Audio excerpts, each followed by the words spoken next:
Baltimore Ravens did some goofy shit this week, got me upset. But I was upset for a little bit, but then I kind of settled down, thought about it for a minute. This could be a blessing in disguise. They backed out of the Maxx Crosby deal in the 9th inning with 2 outs. They said, fuck it. Back out. Get out of here.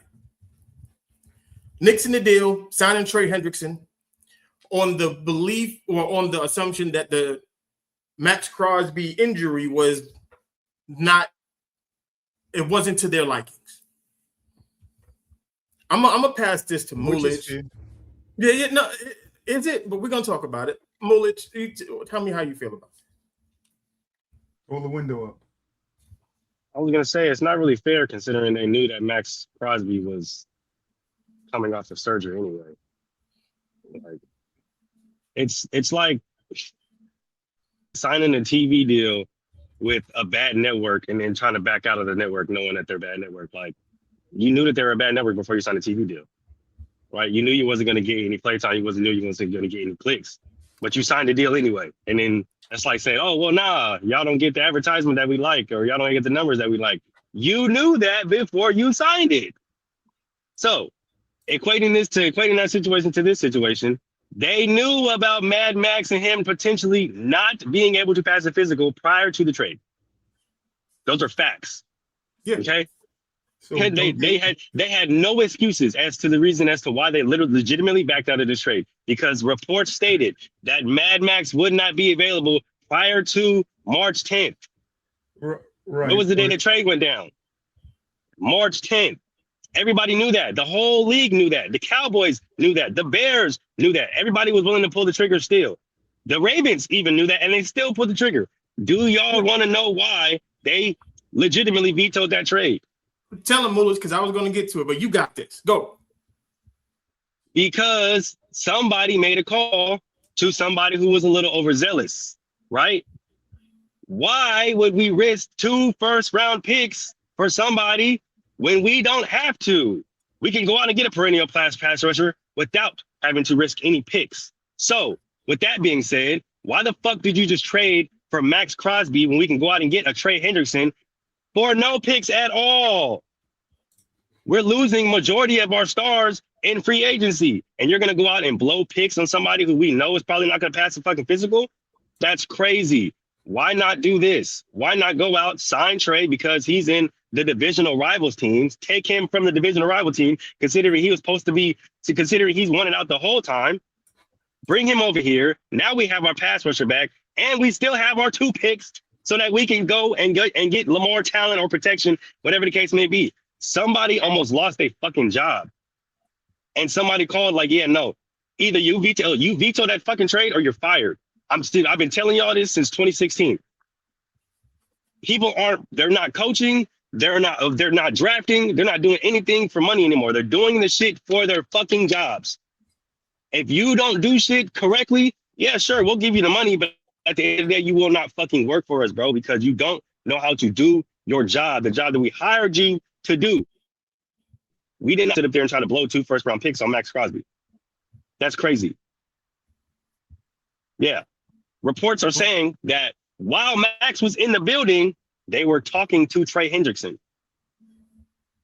That call came in the moment that trade went down.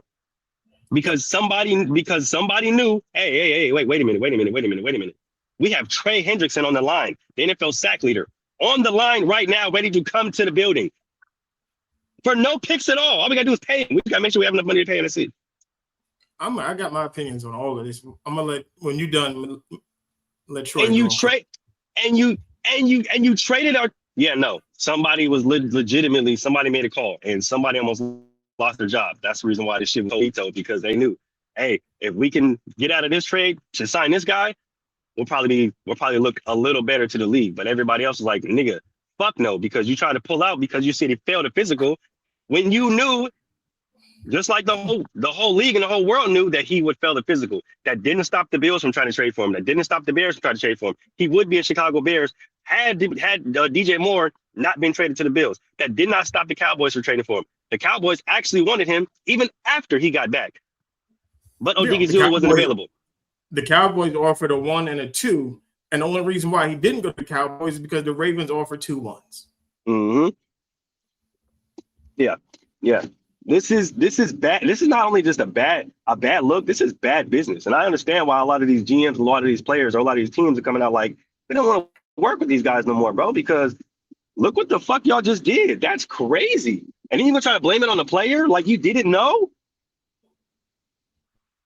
Sure. All right.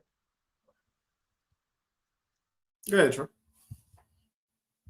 Now, I'm not going to dispute any of the Nixon trade because of the Trey Henderson, but reports did state that they were talking to Trey Henderson while they were talking to the Raiders for the trade of Maxx Crosby. So I don't know if what you're saying is true or what the report's saying is true, or somebody lying. I don't know, right?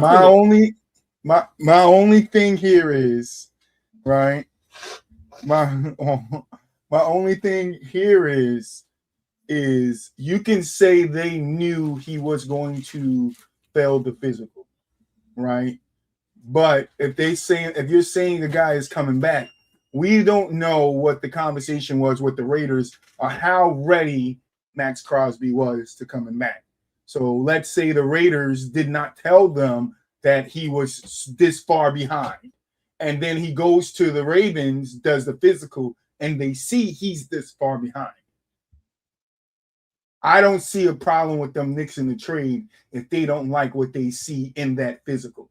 Even though I know he's not going to pass it. What I see in it, if it's not like, all right, the Raiders, and I'm just saying hypothetically, the Raiders said he was a month out, but from the physical, he's looking like he's about 3-4 months out. He's probably gonna miss the beginning of the season. Let's not do this trade. I'm just saying that could be it.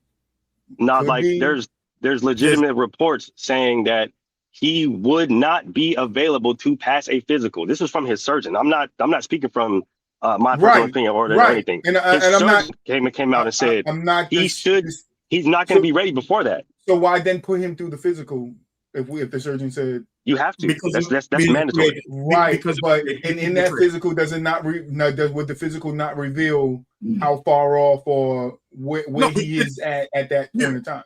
No, it doesn't actually. No, this is what happened.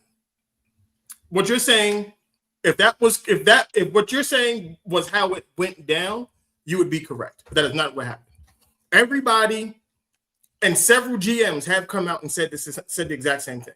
They was like, everyone knew that Max wasn't going to pass a physical until the March deadline, and he wasn't going to be available to practice until June. Several GMs came out and said that. That's why they were still ready. It was a meniscus. It wasn't nothing crazy. It's just a meniscus. He had meniscus surgery. So what happened was, this is just pure observation. The Ravens lost eight players in free agency that day. 8. And then you make the trade for Max. The problem is Trey Hendrickson didn't have a market. Cowboys didn't sign Trey Hendrickson. They got Rashawn Gary. Mm-hmm. Washington didn't sign him. They got Kayshawn. Mm-hmm. Mm-hmm. Every other team that needed a pass rusher went elsewhere.